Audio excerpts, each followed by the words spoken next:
Hi, welcome to Kiran TV. ఓవరాల్గా Pushpa cinema ఒకవైపు cinema hit అయిందే కానీ అల్లు అర్జున్ మాత్రం కష్టాల్లో పడిపోయారు. వరుసగా కేసులు, దాని నుంచి ఎలా బయటపడాలో తెలియకపోవటం, స్టెప్ మీద ఆయన వేసిన ప్రతి అడుగు కూడా నెగిటివ్ వైపు వెళ్ళిందేమో అనిపిస్తోంది. సో ఇవాళకి కూడా ఆయన మధ్యంతర బెయిల్ మీదే ఉన్నారు. ఆ బెయిల్ క్యాన్సిల్ చేయాలని కూడా పోలీసులు ప్రయత్నం చేస్తున్నారు, కోర్టులో కేసు వేస్తారని చెప్తున్నారు. ఈ నేపథ్యంలో ఎందుకు ఇలా జరుగుతోంది? అల్లు అర్జున్కి అంటే ఆస్ట్రో న్యూమరాలజీ ప్రకారం ఆయనకి ఈ రకమైన పరిస్థితులు రావడానికి ఏంటి కారణం కనుక్కుందాం. మనతో పాటుగా ప్రముఖ ఆధ్యాత్మిక గురు, ఆస్ట్రో న్యూమరాలజిస్ట్ సిస్ల జయశంకర్ గురూజీ మనతో పాటుగా ఉన్నారు. గురుగారు నమస్కారం. నమస్కారం అండి, ఆయుష్మాన్ భవ. గురుగారు, అంటే పుష్ప 1 సూపర్ డూపర్ హిట్ అయింది. ఇది బ్లాక్ బస్టర్ అన్న ఉద్దేశంతో ముందు నుంచి విపరీతమైన హైప్ వచ్చేసింది. సినిమా కూడా హిట్ అయింది. అవును. కానీ వ్యక్తిగతంగా అల్లు అర్జున్ మైనస్ అయిపోయినట్టు కనపడుతుంది. వ్యక్తిత్వ పరంగా ఆయన కొన్ని ఇబ్బందులు ఎదుర్కొన్నారు. పుష్ప 2 రిలీజ్ మొదటి నుంచి కూడా ఒక నెగటివ్ పబ్లిసిటీ కూడా వచ్చేసింది. అంటే ఆయన వ్యక్తిత్వాన్ని విమర్శిస్తూ అనేక మంది మాట్లాడారు. రిలీజ్ అయిన తర్వాత అనుకోని సంఘటన జరిగింది. దాని నుంచి చాలా ఇలాంటి సంఘటనల నుంచి చాలామంది నేరుగా సల్మాన్ ఖాన్ లాంటి వాళ్ళు నేరుగా కారు పైకెత్తి చంపేసిన వాళ్ళు ఉన్నారు. బాలకృష్ణ సంఘటన ఉంది. ఇట్లా రకరకాల సంఘటనల నుంచి కూడా ప్రత్యక్ష ప్రమేయం ఉన్నవాళ్ళు కూడా బయటకు వచ్చారు. కానీ పరోక్ష ప్రమేయం ఉన్న ఈయన మాత్రం ఇబ్బందులు పారవుతున్నారు. ఏంటి, ఏదైనా ప్రత్యేకమైన కారణం ఉందా? అంటే సార్, బుద్ధి కర్మానుసారిణి అని మన ధర్మశాస్త్రం ఏం చెప్తుందంటే, బుద్ధి కర్మానుసారిణి. మనం ఎలాంటి కర్మను అనుభవించాలో మన బుద్ధి ఆ విధంగానే ప్రేరేపింపబడుతుంది. తర్వాత ఒక మనిషి యొక్క విజయం అనేది ఓన్లీ మనం కమర్షియల్గానో లేదా ఆస్కార్ అవార్డుతోనో లేకపోతే ఇంకో రకంగానో కార్లు, బంగ్లాలు, భూములు, ఇళ్ళు, బంగారం వీటితోనూ అంటే సంపదతోని సక్సెస్ని మనం అంచనా వేయలేం. అదొకటే సక్సెస్ కాదు. ఇప్పుడు జాతకం ప్రకారం ఉండే గ్రహస్థితి మన లైఫ్లోకి వచ్చి తీరాల్సిందే.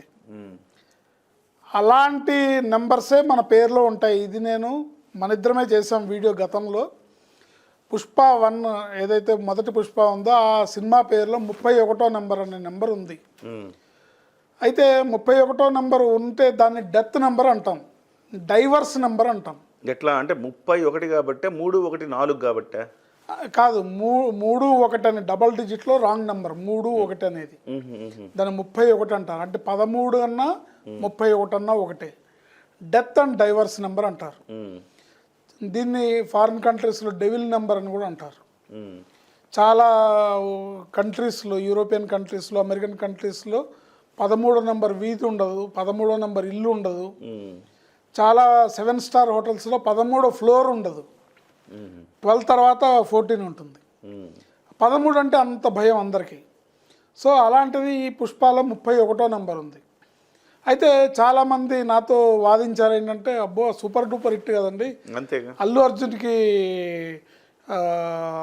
అవార్డు వచ్చింది, నేషనల్ అవార్డు వచ్చింది, నిర్మాతలకి లాభాల పంట, హిందీలో అందరూ అంతమంది రీల్స్ చేసి అంత ప్రభావితం చేసి నార్త్ ఇండియా అంతా కూడా చాలా పుష్పరాజ్ బోలేతో జుకేగా నయ్యి అనే తగ్గేదే లేదనే డైలాగు, ఇవన్నీ కూడా ఇట్లా పేరు రావడం ఒక ఎత్తు. అయితే నాకు కనిపిస్తున్న కోణం ఏంటంటే, పుష్ప అంటే 31వ నెంబరు, పుష్ప 2 అంటే 33వ నెంబర్. 33వ నెంబర్ని బలిపశువు నెంబర్ అంటారు, స్కేప్ గోట్ నెంబర్. నాకు అనిపించే అంటే నాకు తెలిసిన శాస్త్రం ప్రకారం ఏమనిపిస్తుందంటే, ఇతని లైఫ్ ఇలా కష్టాల్లోకి తోసివేయబడడానికి మాత్రమే ఈ నెంబర్స్ పనిచేస్తున్నాయి. ఆర్ఎల్స్ బిజినెస్ పరంగా ఇప్పుడు 4 అంటే రాహు అండి, 31 అంటే 4 కదా టోటల్. రాహు అంటే ఏంటి? రాహువు పట్టిన పట్టు విడవకుండా పట్టేస్తాడు. సో ప్రజలకి ఆ క్యారెక్టర్ విపరీతంగా పట్టేసింది. ప్రజలతో పాటుగా ఇతనికి కూడా ఆ క్యారెక్టర్ పట్టేసింది. అయ్యో, అంటే 5 ఏళ్ళు అదే క్యారెక్టర్లో ఆయన ఉండి, సో బిహేవియర్ ఏంటంటే ఇంకా నాకు నేనే మోనార్క్ని అనే యాటిట్యూడ్ అతనికి రావడానికి కారణమైంది. నేను అతన్ని వ్యక్తిగతంగా నిందించట్లా. ఇదంతా కూడా ఒక నెంబర్స్ ఆడే గేమ్ అనుకోవచ్చు, లేకపోతే విధి ఆడే వింత నాటకం అనుకోవచ్చు. ఉమ్, సో అది ఎక్కడం వల్ల ఎవరి మాట వినకుండా, సో తను తప్పు మీద తప్పు తప్పు మీద తప్పు చేసుకుంటూ ఉమ్, సినిమా పరంగా, యాక్టింగ్ పరంగా, సినిమాలో క్యారెక్టర్ పరంగా ఈజ్ అల్టిమేట్. ఉమ్, తన నట విశ్వరూపాన్ని చూపించాడు, అందులో డౌట్ లేదు, దాన్ని ఎవరూ కాదనలేని సత్యం. కానీ ఆ సక్సెస్ అతని లైఫ్కి ఎంతవరకు ఉపయోగపడుతుందంటే, నేషనల్ అవార్డు వచ్చింది ఓకే, కానీ రిలీజ్కి ముందు రోజే, పుష్ప 2 రిలీజ్కి ముందు రోజే ఉమ్, 2 ప్రాణాలు, ఒక ప్రాణం స్పాట్లో పోవటం, ఇంకో ప్రాణం ప్రమాదాల్లో పడటం, ఒక పసి ప్రాణం హాస్పిటలైజ్ అవ్వటం, దాని ఎఫెక్ట్ ఈయన మీద పడటం. ఉమ్, ఈయనేం చంపలేదు కదా డైరెక్ట్గా పాపం. ఉమ్, సో తను ఈ నెంబర్స్ అనేవి అతని జీవితానికి ఎలా మారినాయి అంటే, ఉమ్, తను వేసే ప్రతి స్టెప్ కూడా రాంగ్ స్టెప్లోకి వెళ్ళి, పెద్దల గైడెన్స్ లేకుండా. నాకు తెలిసి చిరంజీవి గారు, అల్లు అరవింద్ గారు, కృష్ణార్జునులాగా ఒక 30-40 డికేట్స్ వాళ్ళు ఎక్కడ ఏ తప్పు జరగకుండా వాళ్ళు కెరియర్ని ప్లాన్ చేసుకుంటూ వచ్చారు. ఉమ్, ఈయన మాట ఆయన విన్నాడు, ఆయన మాట ఈయన విన్నాడు, మొత్తానికి బాగా జరిగింది. మరి అంత అనుభవం ఉన్న అల్లు అరవింద్ గారు కొడుక్కి చెప్పలేరా? అంతే కదా, చెప్పాలి కదా. సో ఎందుకంటే అత్యంత కీలకమైన ఎన్నికలు జరిగే సమయంలో, ఉమ్, కూటమిలో జనసేన పవన్ కళ్యాణ్ గారు లైఫ్ అండ్ డెత్ సమస్యగా ఉన్న ఎలక్షన్స్ సమయంలో, ఎందుకంటే అతను ఛాలెంజ్ చేస్తున్నాడు, ఈ ఈ ప్రభుత్వాన్ని నేను తొక్కేస్తాను, ఈ రాక్షస పాలనని నేను తొక్కేస్తానని ఆయన, అంటే లైఫ్ అండ్ డెత్ సమస్యగా తీసుకొని ఎన్నో అవమానాలని భరించి, తల్లిని తిట్టారు, భార్యను తిట్టారు, పిల్లల్ని తిట్టారు, ఇన్ని అవమానాలని భరించి ఛాలెంజ్గా ఉన్న ఎలక్షన్స్ మూమెంట్లో ఇతను వెళ్ళి అపోజిషన్ పార్టీకి నంద్యాల వెళ్ళి ప్రచారం చేయడం, నాకు ఇష్టమైతే వస్తా, నాకు ఇష్టమైతే ఎక్కడికైనా వెళ్తా అనే యాటిట్యూడ్ రావటం, పెద్దల మాటల్ని లెక్క చేయకపోవడం, ఇదంతా కూడా ఈ నెంబర్ ప్రభావానికి ఇతను గురి కావాల్సిన పరిస్థితి. బలి పశువు. ఇప్పుడు పుష్ప 2 2,000 కోట్లు కలెక్ట్ చేయనివ్వండి గాక, ఓకే, ఈయనకు 300 కోట్ల రెమ్యునరేషన్ ఇవ్వనివ్వండి గాక, ఈ సినిమా వరల్డ్ వైడ్లోనే బిగ్గెస్ట్ బ్లాక్ బస్టర్ అవ్వనివ్వండి గాక, బట్ ఒక మచ్చ అనేది ఆయన జీవితంలో, జైలుకి వెళ్ళి ఒక రాత్రి నిద్రపోవటం అనేది, ఒక రాత్రి జైలు గోడల మధ్యలో గడపడం అనేది, ఆ కుటుంబంలో కానీ ఇంతకుముందు ఫిల్మ్ ఇండస్ట్రీలో రెస్పెక్టెడ్గా ఉండే ఎన్టీఆర్, ఏఎన్ఆర్, శోభన్ బాబు, కృష్ణ గారు, కృష్ణరాజు గారు, మెగాస్టార్ చిరంజీవి గారు, పవన్ కళ్యాణ్, ఎవరికీ లేని అపవాదు ఇతని మీద పడి ఇతను ఒక రోజు జైల్లో ఉండాల్సి వచ్చింది. వాళ్ళెవరు కనీసం పోలీస్ స్టేషన్ దాకా కూడా పోలేదు, నాట్ ఈవెన్ జైల్ పోలేదు. ఎందుకంటే బుద్ధి కర్మానుసారినే, కర్మను బట్టే బుద్ధి నడుస్తుంది, ఎదిగిన కొద్దీ ఒదిగి ఉండాలనే సూత్రం ఉండాలి. అంటే ఏదో ఒక పాజిటివ్ ఎనర్జీ మనిషిని కాపాడుతూ ఉండాలి. చిరంజీవి గారి వ్యక్తిత్వం, చిరంజీవి గారి ఇది, ఆయన్ని ఆ స్థాయికి వచ్చినా కూడా ఒక సక్సెస్ వచ్చింది, సూపర్ డూపర్ హిట్ వచ్చిందంటే నేను నేల మీద పడుకుంటానని చెప్పాడు ఆయన. కరెక్ట్ కదా. మరి అలాంటి మెంటాలిటీ రాకుండా నేనే మోనార్క్ అనే మెంటాలిటీ డెవలప్ అవ్వడానికి కారణం ఏంటి? కర్మ ఎవరిని విడిచిపెట్టదు. అంటే ఇప్పుడు వాళ్ళ నాన్నగారు చెప్పింది కూడా వినలేదంటారు ఆయన? అలాగే అనిపిస్తుంది. చెప్పుంటారా, చెప్పకపోయి ఉండొచ్చా? లేదండి, ఆయనకున్న అనుభవానికి ఆయన చెప్పకుండా ఉండరండి. పుష్పాలు అంటే ఈ సినిమా బాలకృష్ణకి సంబంధించి అన్స్టాపబుల్లో కూడా ఎవరి మాట వినడు, వాళ్ళ అమ్మగారిని అడిగితే ఇతని విషయంలో మీరు ఏదన్నా రిగ్రెట్స్ ఉన్నాయా మీకు అని అమ్మగారిని, నిర్మలమ్మ గారిని అడిగితే ఆవిడ చెప్పారు, ఈయన తనకు తోచిందే తను చేస్తుంటాడండి, ఎవరి మాట అన్నా వింటే బాగుండు, పెద్దవాళ్ళ మాట అనే మాట వింటున్నట్టున్నాడు సార్. ఇప్పుడు ఆయన పుష్ప 2లో క్యారెక్టర్ ఏం చెప్తుంది, భార్య మాట వినాలి అని చెప్తుంది క్యారెక్టర్, అట్లా ఈయన కూడా భార్య మాట వింటున్నాడని ఒక ఇది కూడా, అందువల్లనే ఇలాంటి ఇబ్బందుల్లోకి వెళ్ళిపోయాడని కూడా కొంతమంది అంటున్నారు. నిజమేనా? అనుకోవచ్చండి. ఎందుకంటే ఇప్పుడు ఈ film industry stardom, mega family, mega image అనేది అది సాధారణంగా ఎవరికి పడితే వాళ్ళకి రాదు, అదొక వరం కింద భావించాలి ఒక విధంగా. కానీ సినిమా ఇండస్ట్రీ గురించి, చిరంజీవి గారి గురించి, చిరంజీవి గారి ఫ్యాన్ బేస్ కానీ, వాళ్ళు ఆయన ప్రజల గుండెల్లో ఎంతటి ఆరాధ్య దైవంగా గూడు కట్టుకొని ఉన్నాడో తెలియని వాళ్ళే నువ్వు మెగా కాదు, నువ్వెందుకు, నీ సపరేట్, నువ్వు ఎస్టాబ్లిష్ అవ్వు అని చెప్తారు. తెలిసిన వాళ్ళు ఎవరు చెప్పరండి, చెప్పరు. ఎందుకంటే అది వరం కింద భావించాలి. ఆ? ఆ. అదొక మెగా ఫ్యామిలీ అనే ఒక బ్రాండ్ రావడం అనేది వరం కింద ఒక వరం కింద భావించాలి తప్ప ఇదేదో శాపం కింద భావించకూడదు. ఏమండి ఇప్పుడు అల్లు అర్జున్ గారికి ఎక్కడ స్టార్ట్ అయింది? ఆయన ఏ ఫంక్షన్కి వెళ్ళినా పవర్ స్టార్ అంటున్నారు, పవర్ స్టార్ గురించి మాట్లాడమంటున్నారు. ఏం తప్పండి మాట్లాడితే? ఎవరండి ఆయన? ఏమైనా పరావిడా? అంతేగా. నేను 2-3 ఫంక్షన్స్లో ప్రభాస్ ఫంక్షన్స్లో పవర్ స్టార్ అంటుంటే ఆ ప్రభాస్ ఎస్ ఓకే జై పవర్ స్టార్ అని ఒక మాట అనేసాడు, వాళ్ళు సైలెంట్ అయిపోతారు కదా. ఇప్పుడు పవన్ కళ్యాణ్ గారు కూడా తన ఎన్నికల ప్రచారంలో నాకంటే గొప్ప స్టార్లు ప్రభాసు, మహేష్, జూనియర్ ఎన్టీఆర్, అల్లు అర్జున్ వీళ్ళందరూ నాకంటే పెద్ద స్టార్లు అని ఆయన ఎలాంటి భేషజాలు లేకుండా చెప్పాడుగా. అందులో ఏముంది? అందులో వాటికి చిరంజీవి గారు కూడా ఏ చిన్న వ్యక్తి ఒక చిన్న విజయాన్ని సాధించినా, లేదా ఏ స్టార్ ఒక పెద్ద విజయాన్ని సాధించినా ప్రత్యక్షంగా పరోక్షంగా ఆయన పెద్దరికాన్ని నిలుపుకుంటూ వాళ్ళని అభినందిస్తున్నారుగా. ఆయన ఎక్కడా కూడా నేనే మెగాస్టార్ అని అనుకోలేదుగా. సార్ అసలు వ్యక్తిత్వాలు ఎలా ఉంటాయి చూడండి. అమితాబ్ బచ్చన్ ఇండియన్ మెగాస్టార్, అశ్విని దత్ కాళ్ళకి ఆయన నమస్కారం చేశాడు. అంటే సంస్కారం చూడండి. అంటే ఎంత ఇలాంటివన్నీ మీరు అన్నారు. చిరంజీవి గారు చాప మీద కింద పడుకుంటారు అని. తమలో ఎక్కడో ఒక అహం ఎక్కడైనా వస్తే దాన్ని తగ్గించుకోవడానికి ఇలాంటి పనులు చేస్తారేమో గొప్పవాళ్ళు అనిపిస్తుంది నాకు. అశ్విని దత్ గారు కూడా చిరంజీవి కాళ్ళకు మొక్కారు. అలాగే Amitabh Bachchan is Indian super star అని చెప్పారు. కింగ్ ఆఫ్ ఇండియన్ సినిమా అని చెప్పారు చిరంజీవి గారి గురించి. ఏంటి ఒక అమితాబ్ బచ్చన్ లాంటి వ్యక్తి, ఇప్పుడు మీరో నేనో చెప్తాం వేరు, అమితాబ్ బచ్చన్ కాళ్ళకి చిరంజీవి గారు నమస్కారం చేశారు. అంటే ఇదేం చూపిస్తుంది? మనం ఎంత ఎదిగినా ఒదిగి ఉండాలన్న సంస్కారాన్ని చూపిస్తుంది కదా. దీన్ని మరిచి ఎప్పుడైతే ప్రవర్తిస్తాం, మీరు అన్నట్టు ఆయన నంబర్స్ గేమో మొత్తం మీద ఒకటి ఆయన బన్నీ అని పిలవకూడదండి ఆయన్ని. అల్లు అర్జున్ అనే పేరులో ఉన్న పవర్ వల్ల ఆయన ఈ స్థాయికి ఎదిగాడు. ఓకే, తను కష్టపడతాడు, no doubt is a ultimate actor. Acting side అన్ని విధాల బ్రహ్మాండంగా ఉంటుంది. అభిమానులు కూడా నిన్ను మెగాస్టార్ గారి మేనల్లుడుగానే నిన్ను ఐకాన్ స్టార్గా ఇష్టపడతారు, కానీ నిన్ను సపరేట్గా ఐకాన్ స్టార్ అంటే అదే వాళ్ళకి మనసులో ఒక ఫీలింగ్, ఏంటి చిరంజీవి గారికి వ్యతిరేకమా అనే ఒక ఫీలింగ్ తప్పకుండా పాలకొండలో విషం చుక్కలాగా పడుతుందండి. డెఫినెట్గా. ఏంటి సార్ ఇప్పుడు పరిష్కారం ఏంటి? పరిష్కారం ఏం లేదండి. పిల్లాడు పాపం ఆయన యంగ్ ఏజ్లో ఉన్నాడు.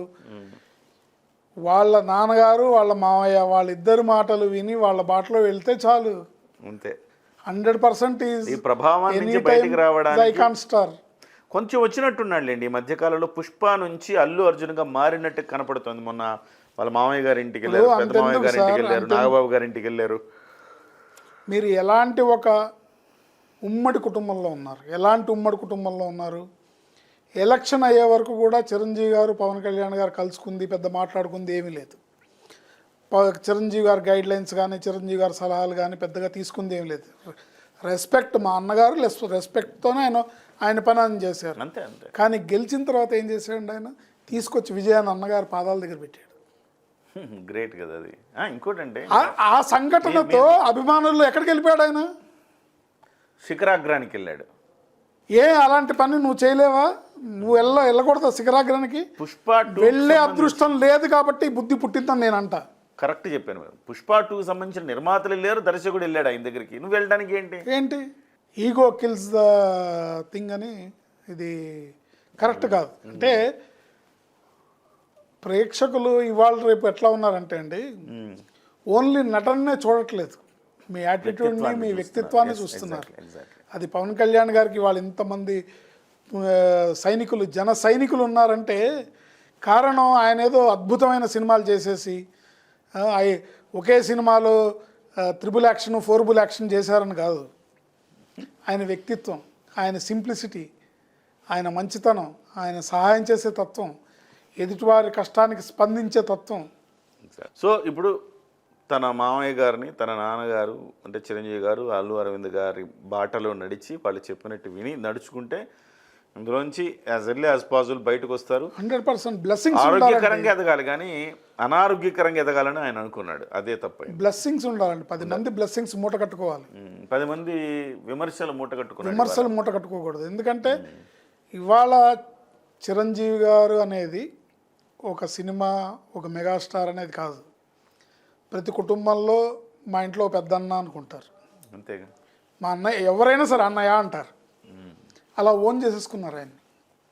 కుటుంబంలో ఒక వ్యక్తి, కష్టమో సుఖమో అది బ్రాండ్. బ్రాండ్ ఈయన అంటుంటాడు కదా, ఇది సార్ నా అల్లు అర్జున్ ఒక బ్రాండ్ అని మాట్లాడుతుంటాడు కదా. బ్రాండ్ అంటే చిరంజీవి గారు సార్. ఎలా బ్రాండ్ చిరంజీవి గారు? మా నాన్న చిరంజీవి అని కొడుకు చెప్పుకుంటాడు, నా కొడుకు చిరంజీవిరా అని తండ్రి చెప్పుకుంటాడు. నువ్వేమైనా చిరంజీవి అనుకుంటున్నావా అని మన శత్రువు అడుగుతాడు. మనల్ని తిట్టాల్సిన వాడు కూడా ఏరా నువ్వేం పెద్ద చిరంజీవి అనుకుంటా అంటాడు. ఏదైనా కానీ చిరంజీవి ఇట్స్ అ బ్రాండ్ కదా, అంతే. మరి అది కదా బ్రాండ్ అంటే. తెలుగు ఇండస్ట్రీలో చిరంజీవి అంటే బ్రాండ్. అయిన దానికి కాని దానికి చిరంజీవి. ఇంకొక చిన్న సామెత సరదాగా మాట్లాడుకుంటారు, పెద్దదానికే దిక్కు లేదంటే చిన్నదానికి చిరంజీవి కావాలంటారు. ఏ విషయమైనా ఇప్పుడు సార్ చాలా మన చిన్నప్పటి నుంచి చూస్తుంటాం. స్కూటర్ అంటే ఏంటి? బజాజ్ చేతక్. బండి అంటే ఏంటి? 2 వీలరే హీరో హోండా. కార్ అంటే ఏంటి? మారుతి సుజుకి. ఇట్లా ఒక్కొక్క దానికి ఒక్కొక్క బ్రాండ్ పడిపోద్ది సార్. 35 years బ్యాక్ నేను ఫిల్మ్ ఇండస్ట్రీలో కొత్తగా వచ్చి నేను ఫిల్మ్ ఇండస్ట్రీలో చేసేటప్పుడు ఒక సెట్ నిర్మాణం చేశాం. వెంకటేష్ గారు హీరో, ఒక సెట్ నిర్మాణం చేస్తున్నాం. అది సురేష్ బాబు గారి ఆధ్వర్యంలో జరుగుతుంది ఆ సినిమా. వాళ్ళ నాన్నగారు అయిన తండ్రి గారు రామానాయుడు గారు ఏం జరుగుతుందో చూడటానికి వచ్చారు. వచ్చి ఆ సెట్ భారీ వర్క్ చూసి ఏమనుకుంటున్నారా, మీరేమన్నా మన సినిమా చిరంజీవి సినిమా అనుకుంటున్నారా అన్నారు. అది బ్రాండ్ అంటే. అది సో బ్రాండ్. తర్వాత ఆయన ఎక్కడ వేస్టేజ్ కనపడినా, ఎక్కడ కొంచెం లావిష్గా కనపడినా, అంటే ఇప్పుడు సపోజ్ ఫిల్మ్ ఇండస్ట్రీలో జనరల్గా లంచ్లో వాటిల్లో నాన్ వెజ్లు అవి ఎక్కువ పెట్టినా, లేదా బయట ఫుడ్ ఎక్కువ ఆర్డర్స్ రెస్టారెంట్స్ నుంచి తెప్పించిన, బాబు మంది చిరంజీవి సినిమా కాదు బాబు అంటారు. That is the brand, land mark. ఏంటి. సో నేను అనేది ఏంటంటే, నిజంగా నేను అల్లు అర్జున్ గారి నటన మీద, ఆ వ్యక్తి మీద, ఆ కుటుంబం మీద ఉన్న అభిమానంతో నేను చెప్పేది ఏంటంటే, మీరు సపరేట్గా ఆర్మీని నిర్మించుకోవాలనుకున్నారు, మిమ్మల్ని తీసుకెళ్ళి పోలీస్ స్టేషన్ నుంచి జైలుకి తీసుకెళ్లారు. రండి మీ ఆర్మీ. ఇదే సంఘటన పవన్ కళ్యాణ్ గారికి జరిగితే ఏమవుతుందండి? పవన్ కళ్యాణ్ గారు ఒక సిచ్యుయేషన్లో డెక్కన్ క్రానికల్లో ఏదో ఆర్టికల్ ఆయన మీద రాంగ్గా వస్తే, ఆయన ఇంటి నుంచి కాలినడకన డెక్కన్ క్రానికల్ ఆఫీస్కి సికింద్రాబాద్కి, జూబ్లీ హిల్స్ నుంచి, నందగిరి హిల్స్ నుంచి సికింద్రాబాద్ డెక్కన్ క్రానికల్ ఆఫీస్కి ఆయన బయలుదేరితే, డెక్కన్ క్రానికల్ ఆఫీస్కి వెళ్ళేసరికి వెనకాల లక్షల మంది తయారయ్యారు. అది బ్రాండ్ అంటే. అలా సంపాదించుకోవాలి వ్యక్తిత్వాన్ని, అభిమానాన్ని, సింప్లిసిటీతో. ఆ కుటుంబంలో పెరిగి, మీరు వాళ్ళ ఒళ్ళో పెరిగి, వాళ్ళ ఛత్రఛాయలో వాళ్ళ అడుగుజాడలు చిన్నపంచి వాళ్ళని చూస్తూ ఎంత అదృష్టం అండి. వాళ్ళని చూస్తూ పెరిగిన మీరు ఏ స్థాయికి ఎదగాలి. ఇదే ఇప్పుడు నేషనల్ అవార్డు కాదు, మీకు ఆస్కార్ అవార్డు వచ్చినా కూడా అందరూ సంతోషపడతారు. అంతే కదా sir. Right sir. Anyway thank you very much గురువు గారు. సో అల్లు అర్జున్ గారి వ్యక్తిత్వ లోపమే, ఆయన అహం బ్రహ్మాస్మి అనుకోవటమే ఆయనకి ఇవాళ ఈ పరిస్థితికి రావటం కారణం అంటున్నారు. సంఖ్యాశాస్త్రం ప్రకారం కూడా కొంత ఇంపాక్ట్ చూపింది. అది పెద్దల మాట గౌరవించి ఎంత ఎదిగినా ఒదిగి ఉండే తత్వాన్ని అలవరుచుకొని ఉంటే కనుక ఇలాంటి పరిస్థితి వచ్చేది కాదు అని అంటున్నారు గురూజీ గారు. వాస్తవమే, ప్రపంచమంతా కూడా అదే కోడే కూస్తోంది. మరి అల్లు అర్జున్ గారికి ఈ తత్వం బోధపడిందా అంటే బోధపడ్డట్టే అనుకోవాలి. కేవలం పుష్ప 2 సినిమా నుంచి బయటపడడం కోసమే ఆ రకంగా బోధపడినట్టుగా ఆయన గౌరవిస్తున్నాడా ఇప్పుడు అంటే కనుక భవిష్యత్తులో కూడా కష్టమే. చూద్దాం ఎంతవరకు ఆయన దీన్ని అమలు చేసుకుంటాడు. నమస్తే.